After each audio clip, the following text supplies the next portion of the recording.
ازيكم يا شباب، اخباركم ايه؟ في الفيديو ده ان شاء الله انا هوضح لكم نظام سنة تالتة، لان كان كذا حد بعت لي يعمل ايه في سنة تالتة وكده. وانا بصراحة يعني كنت مكسل اكتب بوست طويل عريض اوضح فيه. حسيت ان ده هيبقى مجهود، وممكن برضو مش ناس كتير تفهم الموضوع. وبرضو كنت عايز اسجل فويس، فقلت الفويس مش هيبقى يعني بيوضح كل حاجة قوي وممكن يطول. فأنا قلت أطلع لكم فيديو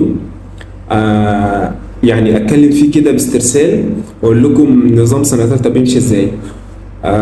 فأنا قدامي ورقة دلوقتي كده، يعني موضح فيها الحاجات اللي أنا عايز أتكلم معاكم فيها. هو عموما سنة تالتة، طبعا الكلام هنا شوية بعتزل الجامعات التانية يعني قوي، بس وغالبا أغلب الكليات بقت متشابهة. نظام سنة تالتة في كام مادة؟ أول حاجة في 3 مواد، من أول دلوقتي من أول سنة تالتة لحد الامتياز هتلاقيهم دايما مع بعض، بيسموهم الثلاثي، اللي هم إيه؟ أوبراتيف، فيكسد، أو اللي بيسموه كراون. والمادة الثالثة اللي هي البروفودونتكس، اللي هي الريموفال بروفودونتكس، أو اللي هي الاستعاضة الصناعية. اللي هو تسمع كتير قوي يقول لك يا جماعة أنا محتاج عيان عنده السنان أعمل له كومبليت دينشر، اللي هو الطقم المتحرك، أو بارشال دينشر، وهكذا. دول 3 دايما هتاخدهم كده مع بعض لحد الامتياز، ماشي؟ بعد كده في مادتين ايه؟ بعد كده في الاورال باثولوجي، اللي هي طبعا امراض الفم، اللي هي في الاصل العيني بتتاخد سنه كامله في سنه ثالثه بس. في جامعات تانية بتاخدها تانية وثالثه، وبتبقى متقسمه بس ما اختلفناش. وبعد كده الاكس راي، بعد كده السيرجري، وبعد كده الانفكشن كنترول والسكيلز ديفلوبمنت. ليه قلتهم مع بعض؟ لان المادتين دول ان شاء الله في اخر السنه هتمتحنهم مع بعض. تمام؟ يبقى كده اتكلمنا عن المواد اللي عندك. طيب محتاجين نتكلم عن ايه تاني؟ محتاجين نتكلم عن توزيعة الدرجات. مبدئيا كده زي ما احنا قلنا، الانفكشن كنترول والسكيلز دول مادتين بيبقوا مع بعض. واحده فيهم فيها درجات، اللي هي الانفكشن كنترول او مكافحه العدوى بالعربي. والسكيلز دي ما بتبقاش عليها درجات، بس تبقى نجاح وسقوط. وبليف بليف اور نوت، ان في ناس بتسقط فيها وفي ناس بتعيد السنه عليها. فده يعني ايه مبدئيا كده نتكلم فيه بكل توضيح، ان السكيلز مش ماده ان انت تستقل منها خالص، بس اقول لكم برضه هنعمل فيها ايه. يبقى كده اتكلمنا على الانفكشن 50 درجه، والسكيلز نجاح وسقوط، يبقى كده خلصنا منه. السيرجري 100 درجه. تمام؟ طيب الاكس راي كام درجه؟ الاكس راي برضه 100 درجه. الاورال باثولوجي طبعا دي الجوكر 250 درجه. تمام؟ اللي هي ربع مجموعك، لان انت هيبقى مجموعك 1000 درجه. والبروثيزس 200، والكراون حوالي 150، والاوبراتيف 150. تمام؟ طبعا انا بتكلم هنا لطلاب الاصل العيني، فالنظام هيبقى نظام سنه كامله. طيب احنا هنتكلم عن ايه؟ اول نقطه هنتكلم فيه عن اهميه المواد، ده اول حاجه. طيب الانفكشن كنترول ماده عباره عن ايه؟ انت هتدرس فيها بالظبط كده مكافحه العدوى. يعني هتاخد في الماده دي اهميه الحاجات اللي انت المفروض تعملها في عيادتك بحيث تحمي نفسك وتحمي المريض. طيب الماده سهله ولا صعبه؟ الماده سهله. الماده تتقفل ولا لا؟ تتقفل. طيب هي عباره عن ايه؟ عباره عن 7 محاضرات او 7 تشابترز بتاخدهم متوزعين، وطبعا بيبقى في اريحيه في الشرح بتاعها، فما تقلقش خالص من النقطه دي لحد نهايه الترم الاول. والترم الثاني بتبدا سكيلز. طيب الانفكشن كنترول، هل محاضراتها مهمه ان انت تحضرها؟ بص يعني بكل صراحه انا عن نفسي ما حضرتش محاضرات الانفكشن كنترول، وعادي قفلتها جدا في الاخر، وكده كده جمعت المحاضرات بتاعتها في الاخر، فمفيش اي مشكله خالص. تمام؟ بس طبعا على حسب الدكتور هتبقوا انتوا يعني متفاهمين معاها ولا لا، هتبقوا انتوا قادرين تتكلموا معاها ولا لا. في مره تاجلوا المحاضره، في مره تحضروا محاضره. تمام؟ لان المواد الثانيه هتاخد من الوقت بتاع الانفكشن. طيب يبقى كده اتكلمنا عن الانفكشن، 7 محاضرات او 7 تشابتر صغيرين هتجمعهم في الاخر، وهتقدر ان انت تستعد كويس قوي وتقفل 50 درجه. السكيلز هي عباره عن ماده بيكلمك عن ان انت ازاي تقدر تستعد تعمل بحث علمي كويس في المجال اللي انت فيه. يعني ايه اصلا بحث علمي؟ طب البحث العلمي ازاي بنقيس قوته؟ هل المعلومات اللي فيه كويسه ولا لا؟ نقدر نعتمد عليها ولا لا؟ وهكذا باشكال بقى كتيره مختلفه. وزي ما قلت لك السكيلز انت ممكن تجمعها في الاخر، بس على حسب بقى قدرتك. هل انت شاطر فعلا في ان انت تجمعها، ولا محتاج ان انت تبدا من الاول، ولا محتاج ان انت تخلي بالك منها من الاول؟ لان ماده بيحصل فيها نجاح وسقوط، اللهم بلغت. تمام؟ طيب يبقى احنا كده اتكلمنا على الانفكشن كنترول واتكلمنا على السكيلز. طيب نيجي بقى لماده سيرجري. ماده السيرجري، وعموما السيرجري او كلمه سيرجري اللي انت هتتعرض ليها من اول ثالثه، انت عندك جنرال سيرجري في سنه ثالثه، بعد كده اورال سيرجري في سنه رابعه، بعد كده ماكسيلو فيشال سيرجري في سنه خمسه. تمام؟ دول الثلاثه سيرجريز اللي انت هتتعرض ليهم من اول سنه ثالثه. فالسيرجري عموما اللي انت هتاخدها دي اسمها جنرال سيرجري، اللي هي ايه؟ جراحه عامه. وطبعا ما يخفاش عليكم ان كلمه جراحه عامه انت بتسمعها في بشري، فدي اخر ماده بشري هتكون متواجده معاكم اللي هي الجراحه العامه. طيب الماده دي هيكون عباره عن ايه؟ زي ما احنا قلنا هي 100 درجه. اللي هيدخل لكم هيبقى دكتور بشري تقريبا دكتور احمد قناوي يعني، وهتاخد المبادئ العامه للجراحه العامه. يعني ايه؟ يعني هتاخد يعني ايه شق، ايه هي النزيف الحاد اللي بيحصل، ايه هو الهيموريدج بانواعه المختلفه، ايه هي التيومرز اللي ممكن تضرب الهيد والنك. تقول لي بس دي حاجات دينتال اكتر، اقول لك ماشي، بس برضو موجوده في دكاتره الجراحه العامه. هتاخد برضو الثيرويد والباراثيرويد، بس بطبعا نقط اخف بكتير قوي قوي عن بشري. فانا هنا بكلمك ان انت هتاخد مبادئ جراحه عامه بسيطه خالص، معلومات بسيطه خالص. يمكن انت لو كنت شاطر في البيولوجي، لو كنت شاطر في الجنرال اناتومي، الكلام ده هيسهل عليك قوي في الجنرال سيرجري. طيب مبدئيا كده عايزين نتكلم، طبعا هنتكلم عن مصادر المذاكره، بس انا محتاج بس معلش في السيرجري اتكلم عليها دلوقتي بخصوص مصادر المذاكره. السيرجري عموما يعني طبعا وقتها بيبقى غلس قوي، يوم سبت الساعه 8 الصبح، وفي ناس هيبقى الماده دي عندهم لوحدها في اليوم. فهتبص مع الوقت هتلاقي نفسك، خاصه ان كمان الكم بتاعها صغير، الشابترز اللي بتتشرح فيها ما هياش كبيره، فهتبص هتلاقي نفسك مع الوقت بتقلل نزولك فيها. طيب مبدئيا كده لو انت جه وقت عليك في السيرجري ونزولك قل فيها، هل تقلق في النقطه دي؟ لا ما تقلقش خالص. هيبقى قدامك حاجه من اتنين تعتمد عليهم في المذاكره، اما الفيديوهات بتاعه سنه 23 اللي هي بتاعه الجنرال سيرجري، او فيديوهات بشري. لو انت بقى عايز تتوسع شويه ممكن تشوف بقى دكتور علي حسيب، ممكن تشوف دكتور موافي، يعني في ناس كتير قوي تقدر تعتمد عليهم في الجراحه. ده لو انت حابب ان انت تبقى ملم بالمواضيع، لو حابب ان انت تستفيد للاورال والماكسيلو فيشال سيرجري اللي حصل. طيب ايه هي الخلاصه بتاعت الجنرال سيرجري بقى من الاخر؟ يعني تضمن ال 100 درجه ازاي؟ انا تقريبا كنت جايب في الماده دي تقريبا يعني 92 او حاجه كده من 100، بس ده لسبب ان كان حصل فيها غدر في اخر السنه، وان كان في اسئله خطا باجابات خطا في الكتاب، وكنا بعتنا للدكتور كذا مره نعمل ايه في الاسئله الخطا دي، فقالوا احفظوا الاسئله الخطا دي. طبعا للاسف ان هو لما صحح الفاينل صحح الاسئله الخطا باجابات صحيحه، ودي طبعا كانت يعني مشكله، وللاسف دي مشكله في الكليه. طبعا يعني انا عارف ان في ناس ممكن تستغرب الكلام اللي بقوله، بس مفيش اي مشكله خالص، ما يهمكش. طيب السيرجري خلاصتها في ايه؟ زي ما قلت لك المحاضرات بتاعتها صغيره. طيب المحاضرات بتاعتها صغيره تعمل ايه؟ هتعتمد على الكتاب اللي انت هتاخده من القسم او اللي الدكتور هيبعته لك، هيبقى كتاب في حدود 120 صفحه في الشرح، وفي اخر الشرح في اسئله ام سي كيوز على المواضيع اللي اتذكرت واتشرحت. طيب ايه بقى جنب الشرح؟ هتلاقي فيه كتاب كده اسمه بيلي اند لاف تقريبا، ده عباره عن اسئله ام سي كيوز. الكتاب ده بدون كده ما صحح الكلام، الكتاب ده تصمه. شفت لما تمسك كده قران وتصم القران؟ نفس الكلام تعمل في الكتاب ده، تمسك الاسئله بتاعته وما تحفظش الاجابات بس، لا انا عايزك تبقى فاهم انت بتحفظ ايه. طبعا انا اسف ان انا بقول احفظ ما تفهمش، بس بقدر الامكان لو قدرت ان انت تفهم الكتاب ده كويس وتفهم اجاباته وتفهم الاسئله اللي فيه. وللاسف هو في اسئله جنرال سيرجري بحته بتاعت ماستر، بس لو قدرت ان انت تحفظ الاجابات اللي فيه بجانب حفظ الاسئله بتاعت الكتاب بتاع الشرح اللي انا لسه قايله لك، بجانب الصور او الاوسك اللي موجوده في الكتاب، يبقى انت كده ضمنت ال 100 درجه بتوع الجنرال سيرجري. وزي ما قلت لك الميد ترم بتاع الجنرال سيرجري كان تقريبا كام درجه؟ تقريبا 10 درجات، ميد ترم اول وبعديها ميد ترم تاني. فعايز تضمن السيرجري تحفظ الاجابات والاسئله بتاعت الكتاب بتاع الشرح والكتاب بتاع الايه؟ بتاع البيلي اند لاف. تمام؟ طيب في شق تاني من السيرجري، بتاخد سيرجري وبتاخد معاها حاجه اسمها اوفثالمولوجي او اللي هو رمد، وبتاخد معاها اي ان تي اللي هو الاوتو لارنجيولوجي اللي هو ايه؟ اللي هو الانف والاذن والحنجره. طيب ده عباره عن ايه؟ ده عباره عن 10 درجات وده عباره عن 10 درجات. بتاخدهم امتى؟ بتاخدهم الترم الثاني، بتبدا تاخد رمد وبتاخد معاها اي ان تي. تمام؟ بيكون السيرجري خلصت في الترم الاول. طب دول عباره عن ايه؟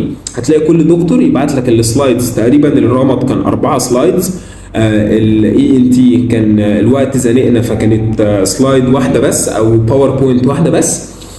فيها بقى ايه؟ حاجات كده عن الانف والأذن والحنجره. بتاخد الماكسيلاري ساينس، تاخد النوز، الاناتومي بتاع النوز، الاورو نيزل كوميونيكيشن، بعد كده تنزل للفارنكس واللارنكس والكارسينوماز اللي ممكن تضرب فيها والكلام ده كله. فعموما الجزئيه بتاعه الاي ان تي والاوفثالمولوجي ما تقلقوش منها خالص. الدرجات بتاعتها مضمونه، بتحفظ بس وبتحاول ان انت تفهم الاناتومي بتاع الرمد وبتاع العين والحاجات الخاصه بيها. والاي ان تي نفس الكلام، 20 درجه مضمونين و10 ميد ترم سيرجري، يبقى كده حوالي 70، وبتبقى الفاينل بتاع السيرجري 50 درجه تقريبا. تمام؟ فالسيرجري زي ما قلت لك كده تحفظ كويس قوي كتاب الاسئله بتاع بيلي اند لاف، تحفظ كويس قوي الكتاب الشرح بتاع السيرجري والصور اللي فيه كويس، لان بتيجي في امتحان الفاينل كبراكتيكال فوتوز. والاي ان تي والرمد امرهم بسيط زي ما قلت لك. طيب بعد كده هنتكلم عن الاورال باثولوجي. الاورال باثولوجي طبعا عباره عن ايه؟ هي عباره عن ماده امراض الفم او امراض واورام الفم والوجه والفكين. طيب بتدرس فيها ايه؟ بتدرس الامراض المهمه اللي انت بتقابلها في عيادتك. ايه هي الامراض دي؟ امراض كتيره جدا، اما امراض تكون السنان سبب فيها، اما امراض او اورام لا قدر الله بتحصل في اي منطقه في الوجه تخص الدنتال فيلد. طيب ايه تاني؟ هتاخد بقى التسوس، بس من ناحيه طبعا هيستولوجيكال، يعني هتشوف التسوس تحت الميكروسكوب صور ليه. طيب التسوس ده لو وصل للعصب وعمل لك انفكشن في العصب ده هيفضل ماشي لحد ما يوصل للبري ايبيكال اريا تحت السنه. طيب لو وصل لتحت السنه ايه اللي هيحصل؟ طيب لو بقى استمر وانتقل للدم هيحصل انفكشن دي، ايه اللي هيترتب عليها؟ ممكن تنتشر في الدم وتخلي فيه ورم او تعمل سبريد اوف انفكشن وهكذا. فهتلاقي ان الاورال باثولوجي هي عباره عن وصف للامراض اللي بتيجي في الفم، اما من ناحيه شبه ما قلت لك كده محتاجه ماكسيلو فيشال سيرجرز زي الاورام، زي النيوبلازمز اللي بتضرب الحته دي، او حاجات تانية هتشوفها في عيادتك زي مثلا النيكروتيك بالب اللي انت بتعمل له اندو، او التسوس اللي انت بتشتغل له اوبراتيف وهكذا. هنتكلم برضو عنها باستفاضه. بعد كده البروثيزس والكراون والاوبراتيف. الاوبراتيف طبعا يعني ما يخفاش عليكم خلاص طالما وصلتم لثالثه فانتوا اكيد عارفين الاوبراتيف هي ماده الحشو. كم درجه؟ زي ما قلنا 150 درجه.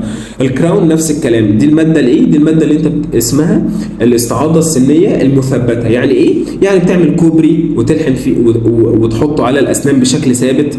بتعمل مثلا امبلانت وتلزق فيها فك كامل. بتعمل كراون وتحطه على السنه اللي انت عملت لها ريدكشن او اللي انت قللت من الحجم بتاعها. والبروثيزس زي ما احنا اتفقنا دي عباره عن الاستعاضه السنيه المتحركه. يعني ايه؟ يعني عندك مريض ما عندوش سنان خالص وعايز تكلفه بسيطه عن الكراون او الفيكسد عموما، بتقوم عامل له مثلا طقم متحرك، بتقوم عامل له طقم الجزء اللي هو البارشال دينشر. طبعا مجالات البروثيزس اكبر من كده بكتير.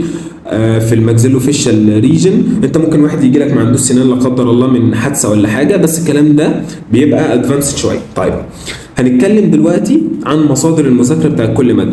طبعا الانفكشن زي ما قلت لك خلاص خلصناه، ومعاها السكيلز اللي احنا قلنا ان انت ممكن تجمعهم في اخر السنه، وكده كده مع الوقت للاسف هتبص هتلاقي نفسك انك يعني بقت تقلل من وقت المواد دي علشان تقدر تفضي وقت المواد التانية اللي هي خاصه باسنانك.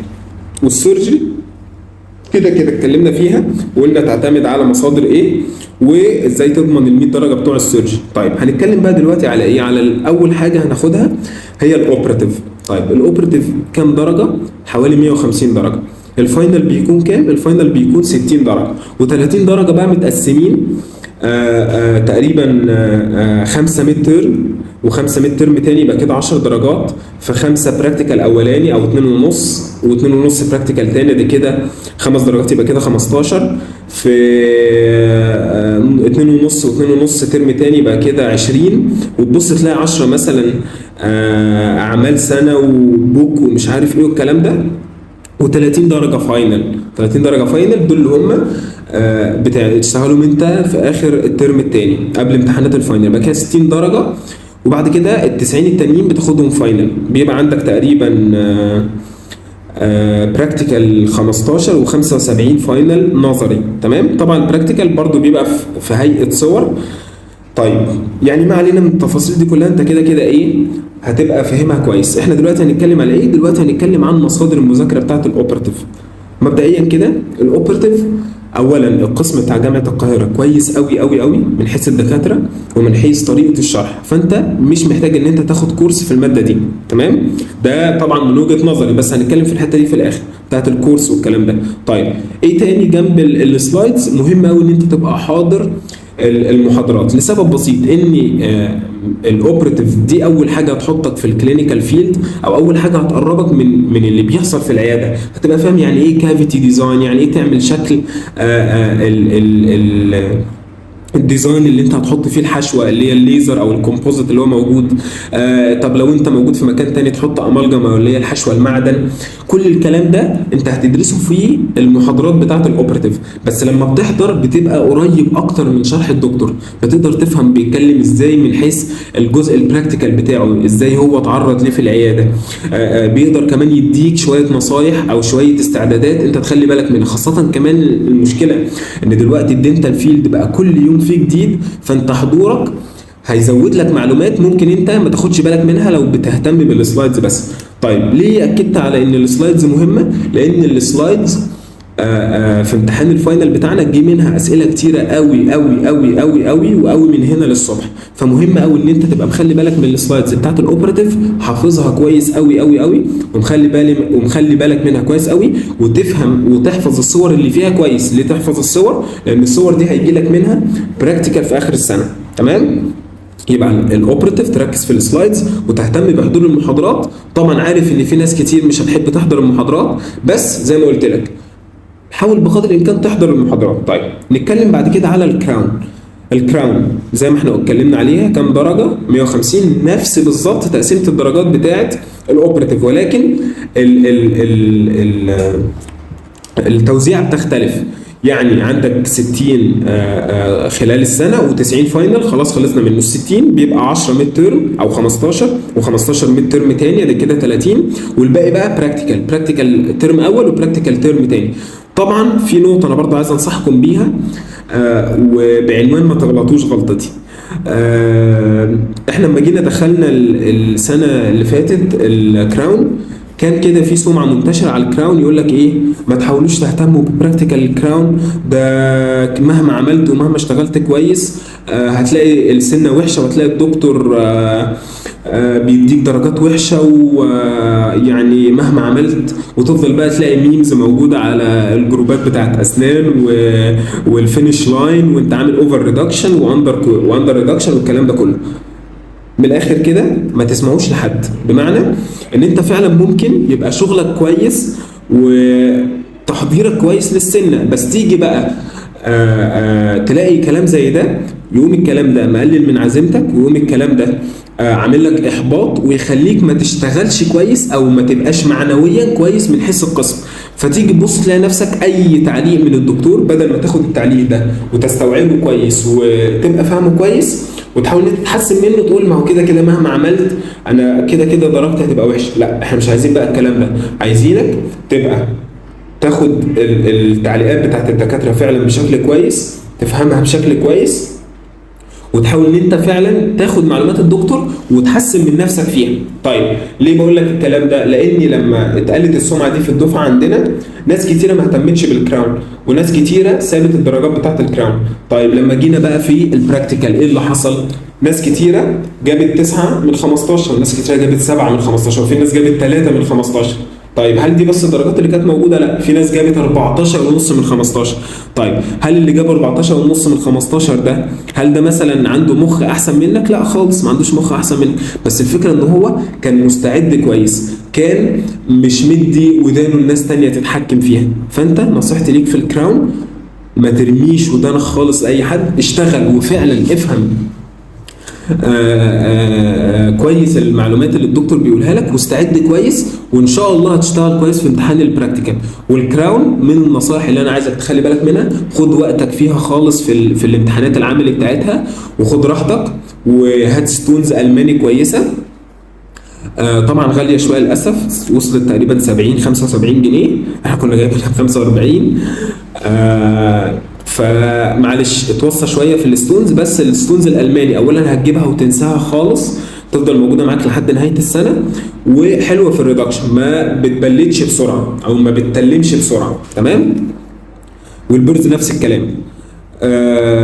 تمام. يبقى كده اتكلمنا على الكراون. طيب مصادر الكراون منين؟ اولا حضور المحاضرات مهم جدا جدا جدا جدا جدا. حضور المحاضرات هنا بقى مش جو ان انت هتقرب من الكلينيكال فيلد ومش عارف ايه والكلام ده، لا، انت هنا محتاج تحضر علشان قله الحضور هيزعل الدكاتره منك، وكده كده زي ما قلت لك ان سمعه الدكاتره بتوع الكراون بيبقوا شداد شويه من حته الحضور وكده. فانت يعني نصيحه احضروا المحاضرات حتى لو انتم مش مستفيدين بالمحاضرات بنسبه كبيره، بس حضور المحاضرات مهم قوي قوي قوي قوي، خاصه الدكاتره اللي هيكونوا كوردينيتورز ليكم او كورس دايركتور، اذا كان دكتور هشام الانصاري او اي مكان، لابد ان انتوا تحضروا المحاضرات بتاعته وتبقوا متواجدين فيها. نصيحه ما تزعلوش دكاتره الكراون منكم. تمام. طيب تعتمد على ايه في مذاكره الكراون؟ حاجتين، السلايدز بتاعت المحاضرات علشان بيبقى فيها كي ووردز مهمه قوي بتيجي في امتحانات الفاينل، وبتيجي فعلا وبشكل اساسي وتبقى موجود. طب ايه تاني؟ الملازم بتاعت الكورس اللي هو دكتور عبد الرحمن بدران على ما اتذكر. كان في دكاتره تانية، بس دكتور عبد الرحمن بدران كان الافضل بشهاده الكل. فحتى لو انت مش هتسمع الكورس او عايز تسمع المحاضرات وتعتمد على السلايدز وتشوف الكورس والملازم بتاعته، انت كده كده المستفيد، بس علشان في الاخر يبقى الكراون انت خارج منه مبسوط، فاهم كل المعلومات اللي فيه. ويعني بليف ات اور نوت ان الكراون من الحاجات المهمه قوي اللي انت لو فهمتها هتريحك قدام في الشغل، هتريحك في العياده، هتريحك ان انت تبقى خارج فاهم، خاصه كمان ان هتيجي في رابعه تحتاج المعلومات اللي موجوده في الكراون، فهتفيدك اكتر واكتر. تمام. طيب نيجي للبروثيزس بقى. البروثيزس ايه هي؟ دي الاستعاضه السنيه المتحركه. طيب يعني للاسف سمعه البروثيزس مش حلوه من حيث الشغل، مش بتكلم من حيث الدكاتره، لا بتكلم من حيث الشغل، ان هتلاقي اغلب العملي بتاع البروثيزس مش احسن حاجه. الماده 200 درجه، البراكتيكال بتاعها مستمر خلال السنه، وبتفضل كل سكشنين ولا 3 تعمل ايفالويشن، فشويه ما بيبقاش احسن حاجه. وبعدين يعني هتحس انك بتعمل حاجات ايه شويه انت ايه محتاج تستوعبها في سن اكبر، بس ده ما يمنعش ان انت برضو استعدادك الكويس للبروثيزس برضو هيخليك كويس في الكلينيك السنه الجايه واللي بعدها، لان دي الحاجات اللي انت هتشتغلها وتعملها للمرضى باذن الله في العياده. فالبروثيزس حاول بقدر الامكان تهتم بيه، حاول ان انت تفهمه. وبرضو في نصيحه ثانيه اقولها لك، ان انت حاول بقدر الامكان في البروثيزس انك تهتم انك تشوف الخطوات اللي المفروض تتعمل قبل ما تاخدها في السكشن. بمعنى يعني انت الترم الاول هتاخد ايه؟ هتاخد حاجه اسمها الكومبليت دنشر، اللي هو ازاي تعمل طقم كامل متحرك. طيب طقم الكامل متحرك ده بيبقى ليه خطوات هتاخدها بالتفصيل في النظري وهتاخدها بالتفصيل في العمل. اول حاجه بتعمل اكزامينيشن، بتجيب المريض وتبدا تفحص عنده سنانه عامله ازاي، الريدج بتاعه او الالفيلر بون بعد ما السنان موعد بقى شكله عامل ازاي.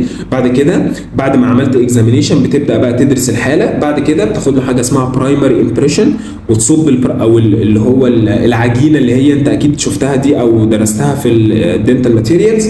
بعد كده بتصب الامبريشن ده وتعمله جبس. بعد كده بتاخد حاجه اسمها سكندري امبريشن، اللي هو بيبقى على مقاس العيان بس، بالتري او اللي هي الامبريشن ماتيريال بقى الخاصه بالعيان اكتر، وبعد كده تقوم صبه جبس، وبعد كده تبدا بقى ان انت تمشي في الخطوات بتاعه ازاي تصنع طقم متحرك على الفك اللي انت خدته ده، وبعد كده تعمل يعني بتبدا بقى تعمل واكس، وبعد الواكس بتقوم عامل حاجه اسمها بايوتوجستريشن وتبدا تحطه على الارتكيوليتر.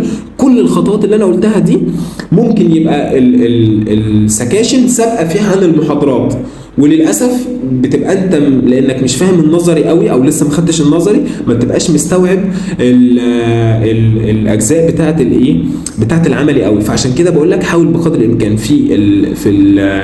في الريموفال ان انت تشوف الخطوات قبل ما تدرسها. هتلاقي في دكاتره كتير قوي مصريين كويسين على اليوتيوب بيمشي معاك الكومبليت دنشر من A to Z، من اول البرايمري امبريشن، بعد كده يعمل اكزامينيشن، بعد كده يصب كاست، وبعد الكاست يقوم عامل سكندري امبريشن، بعد كده عامل تري ياخد بيها السكندري امبريشن، بعد كده يقوم عامل الكاست ويحطه على الارتكيليتر، بعد كده يقوم عامل فيسبوك، وهكذا. كل الخطوات دي هتلاقي دكاتره مصريين عاملينها. كان في دكتور محمود رمضان على اليوتيوب، كان في دكتور كمان في عين شمس مش متذكر قوي للاسف، بس انت لما تمشي الخطوات دي وتفهمها وتلاقي الدكتور بيشرح هو بيعمل ايه على اليوتيوب هتدخل السكاشن فاهم، وده هينعكس كمان عليك في العملي. تمام.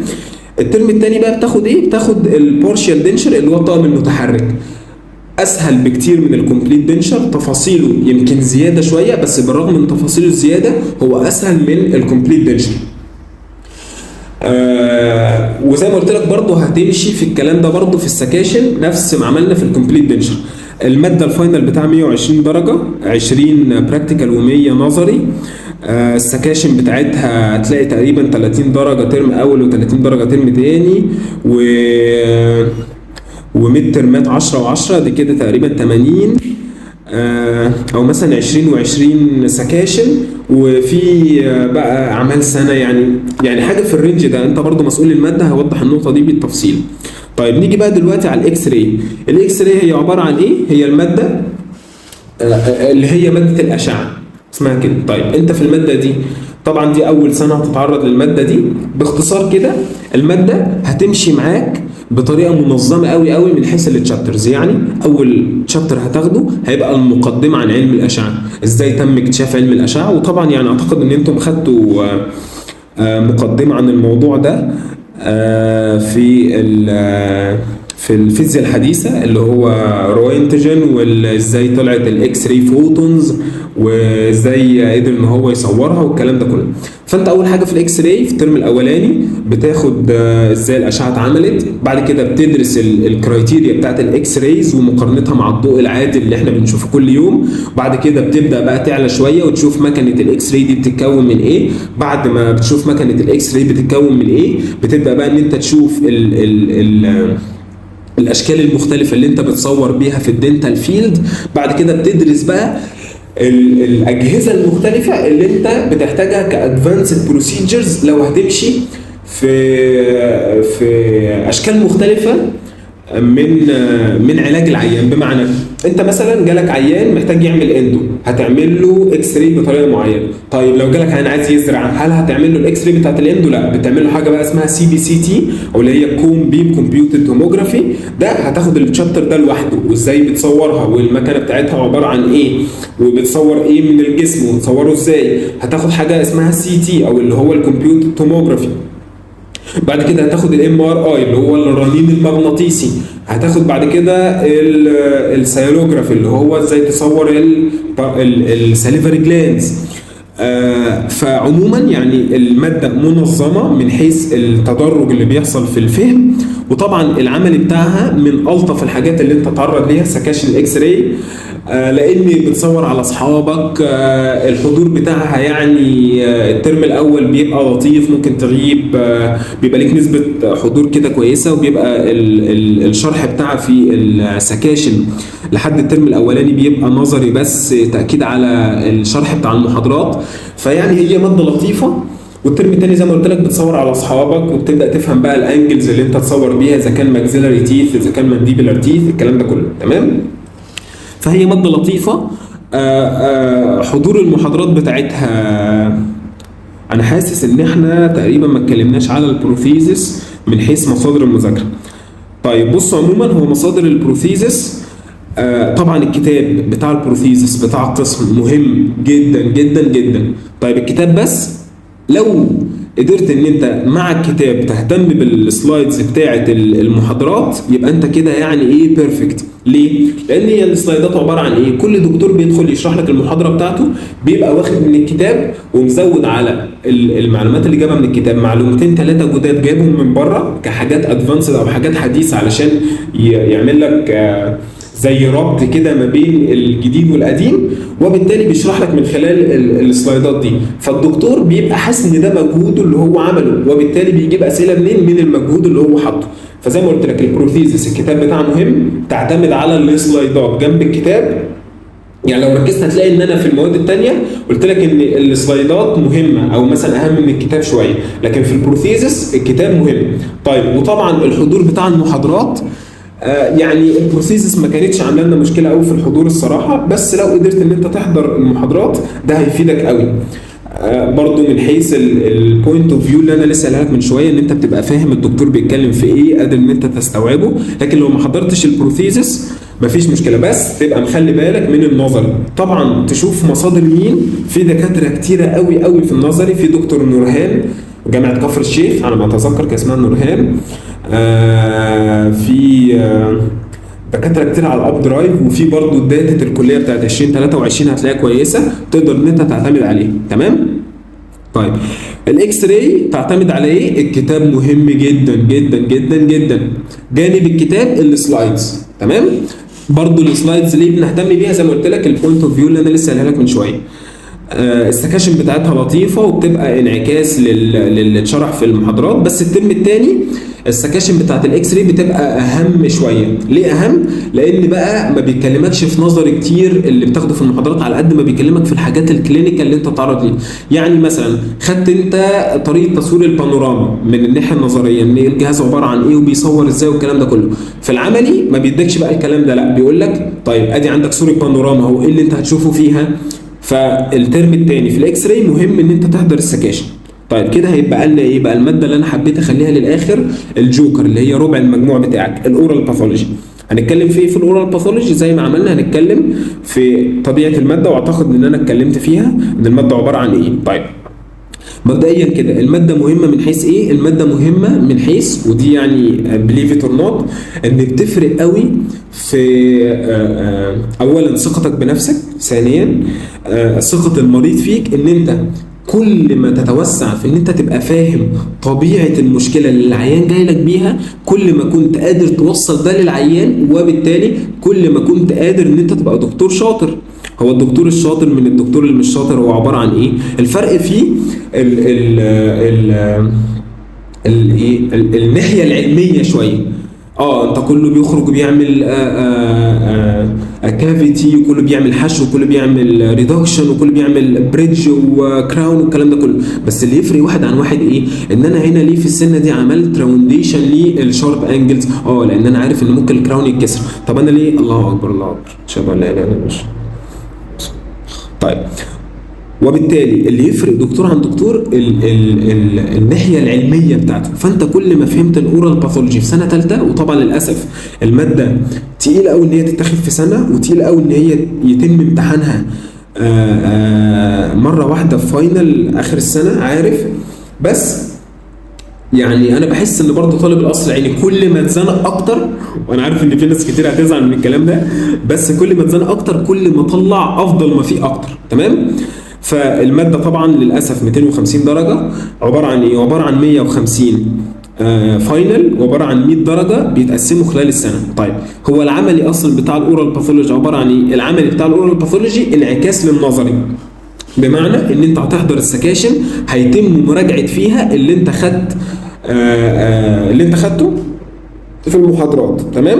فالعملي هو مش عملي من الناحيه ان انت هتشوف مثلا عيان وتقوم واخد عينه ليه وتقوم تحللها، لا، انت بتشوف الجزء العملي للحاجات النظريه اللي انت شفتها، بس مثلا في داتا شو، مراجعه ارتباط للصور العملي دي مع اسئله نظري عليها، فالعملي بتاع الاورال باثولوجي يعتبر جزء من النظري، ما يعتبرش حاجه منفصله عليه، شبه مثلا ما اتكلمنا في الكراون او ان انت هتشتغل بايدك او الاوبريتيف او الكلام ده. تمام. وبيبقى عباره عن 100 درجه، بيبقى 25 تقريبا براكتيكال و25 براكتيكال، وميد ترمات بيبقوا برضو في حدود 25 و25، يبقى دي كده 100 درجه تقريبا. وال150 بيتقسموا 120 فاينل و30 براكتيكال، او يعني مش متذكر قوي للاسف، بس بيكونوا في الحدود دي. تمام. انا يعني دخلت في النص ساعه للاسف يعني. طيب الاورال باثولوجي كام شابتر؟ 14 تشابترز، 14 تشابترز للاسف. وكل تشابتر هتلاقيه ايه بقى؟ 60 صفحه.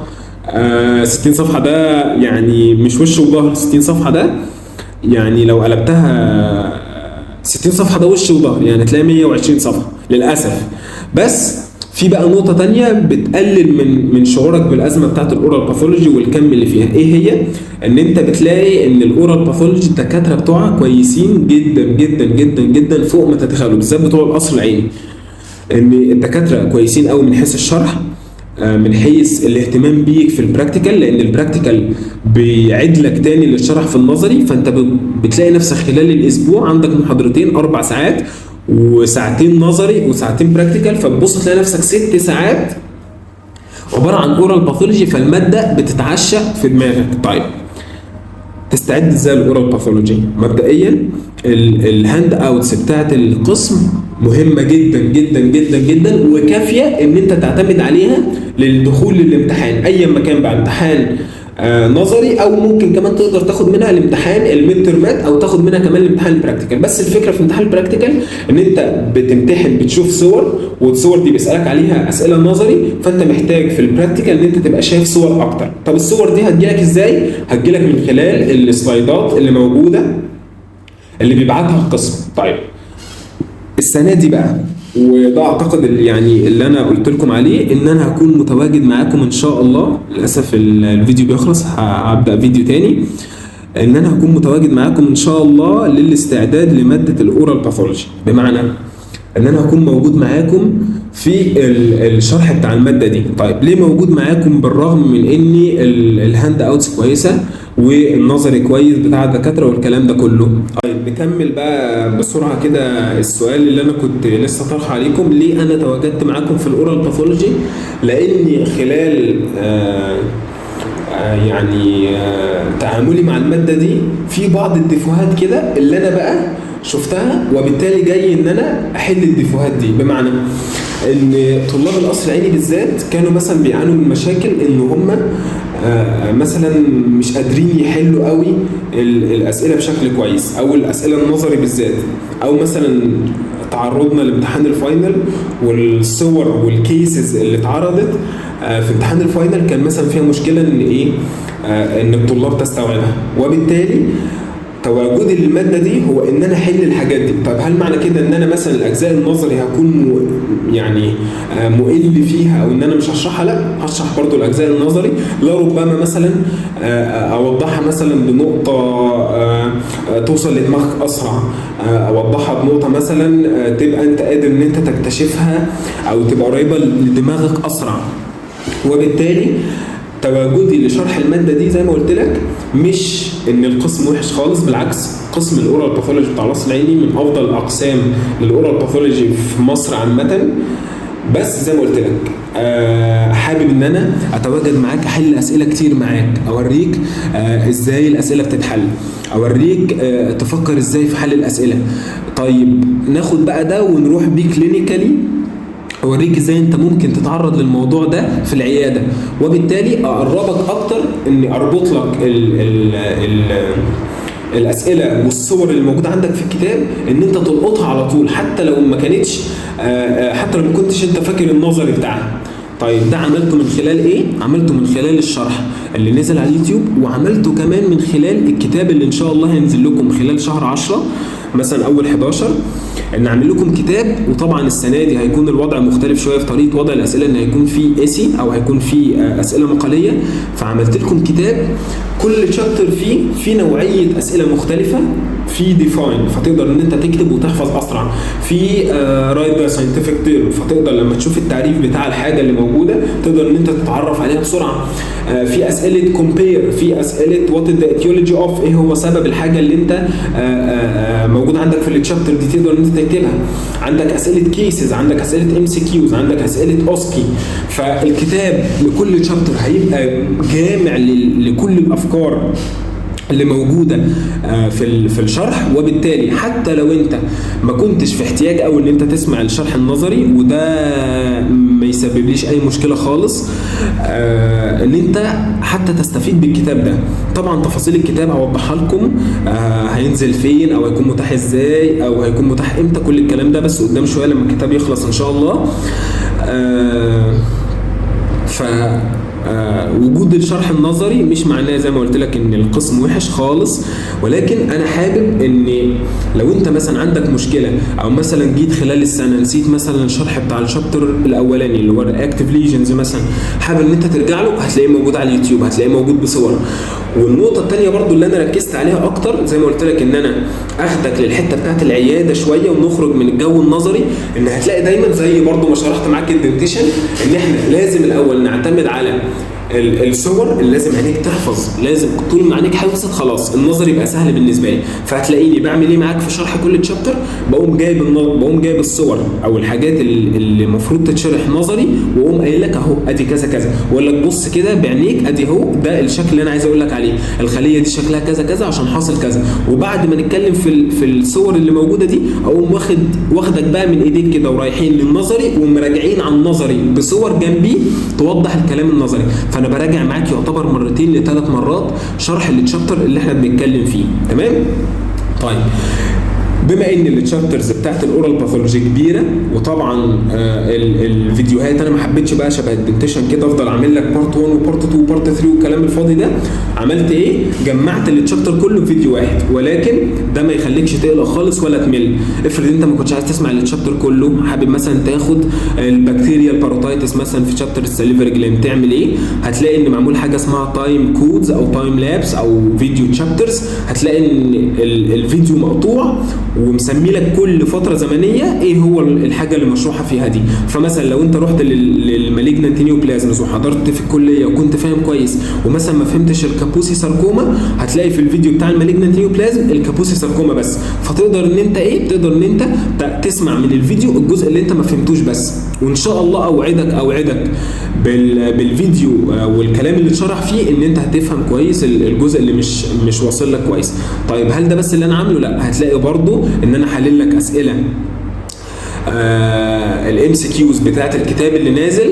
طبعا من قبل ما اخلص الكتاب كنت بصورها لوحدها علشان الام سي كيوز من اكتر الحاجات اللي هي للاسف بتوتركم وبيبقى فيها لخبطه. فهتلاقيني بعد كل تشابتر عامل لك الجزء بتاع الاسئله بتاعه اللي تقدر بعد ما تخلص التشابتر وتفهمه كويس تقوم شايف الفيديو على طول وتقوم فاهم الافكار اللي اتطرحت في الايه في التشابتر. مش بس كده، هتلاقيني كمان عامل لك مراجعه عملي. طيب هل ده بس؟ هتلاقيني برضو بجانب الكتاب عامل لك اسئله جوجل فورمز موجوده تقدر ان انت تمتحنها، اسئله ام سي كيو موجوده جوجل فورمز تقدر ان انت تمتحنها وتعمل سبميت للريسبونس بتاعتك وتطلع لك الدرجه بتاعتك فورا.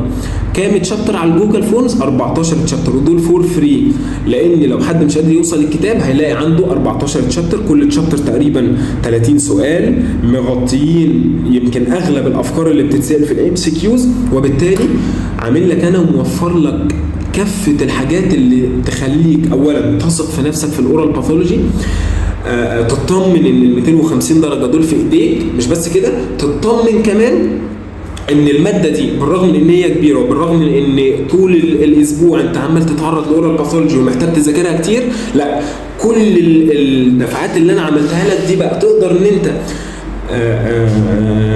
من خلال الحاجات اللي انا عملتها لك والحل الكتير توفر وقت للمواد التانية. وهو ده اللي انا وضحته لكم في الشابتر الانترودكشن او الفيديو الانترودكشن بتاع ازاي تستعد لماده الاورال باثولوجي.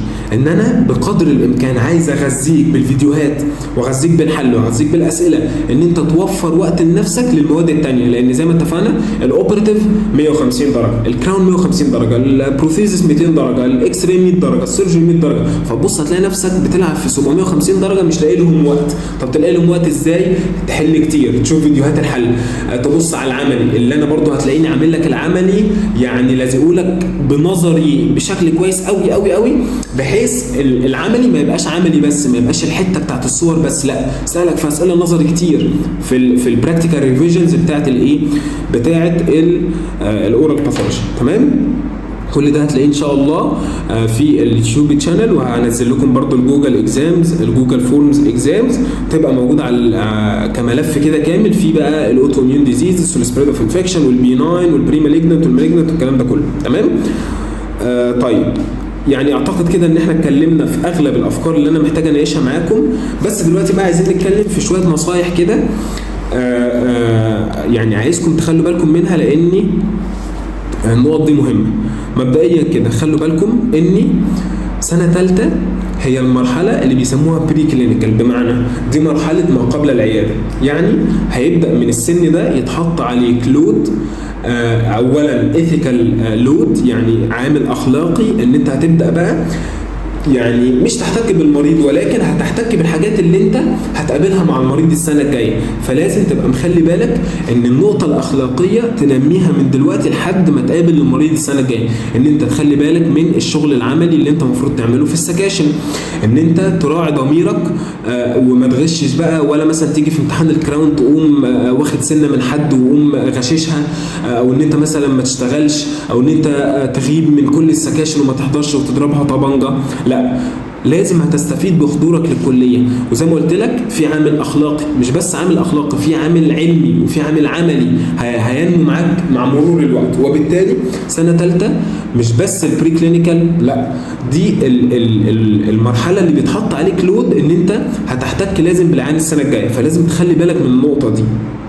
طيب ايه تاني لازم تخلي بالك منه؟ ان انت تخلي بالك ان سنه ثالثه هي يعني مش عايز اقول عنق الزجاجه، بس بيبدا بقى الموضوع يبقى كلينيكالي اورينتد اكتر، بمعنى ان انت هيبقى عندك اجزاء نظري في المحاضرات، وجانب الاجزاء النظري دي عملي صرف، لان انت السنه اللي فاتت في سنه ثانيه وسنه اولى كل العمل اللي انت احتكيت بيه اما كارفنج، او السنه اللي فاتت يمكن شفت مثلا ديموز للماتيريال والكلام ده كله، او الدنتال ماتيريال، شفت الجلاس اونيمر، فما كانش عندك احتكاك مباشر بالحاجات اللي انت بتعملها. طيب ده اهميته ايه؟ ده اهميته ان ده بيحط عليك لود شويه من حيث المجهود، ان المجهود بتاعك مفروض يتضاعف عن سنه ثانيه.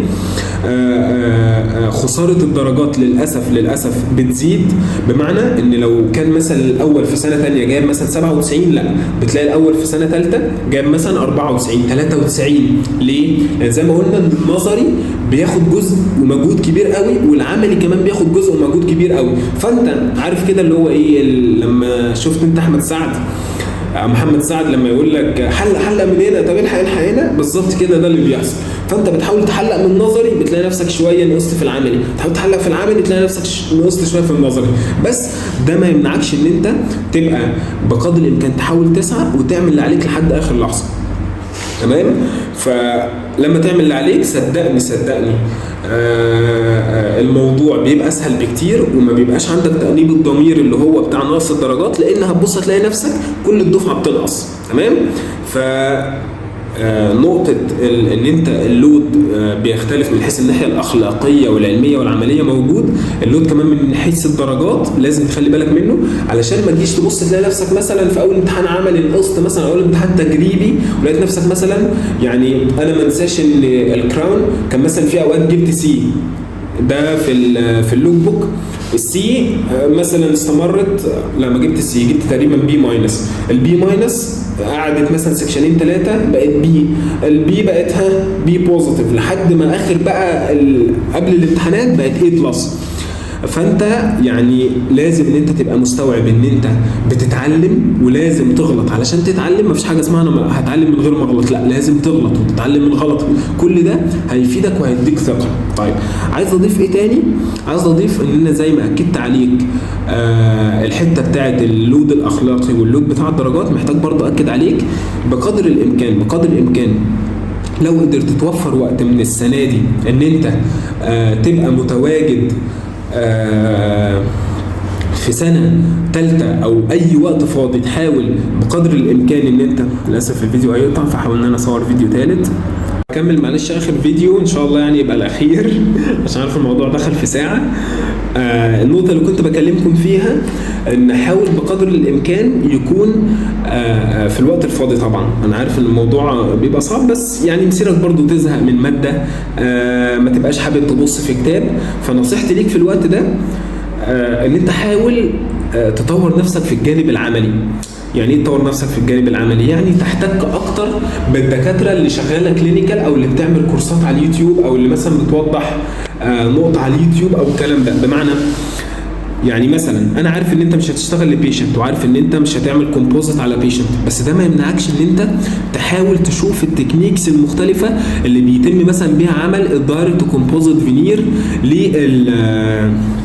للعيانين مثلا، او ان ده ما يمنعكش ان انت مثلا تحاول تشوف ازاي بيتم البريباريشن للفول ارش اللي بتتحط على الامبلانت في الفيكسد.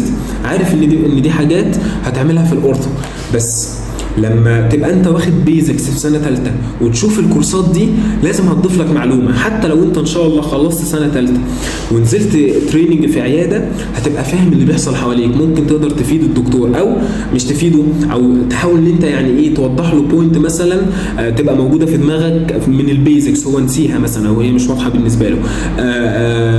تطور نفسك في الحاجات اللي انت لازم تحتاجها او هتحتاجها بعد كده.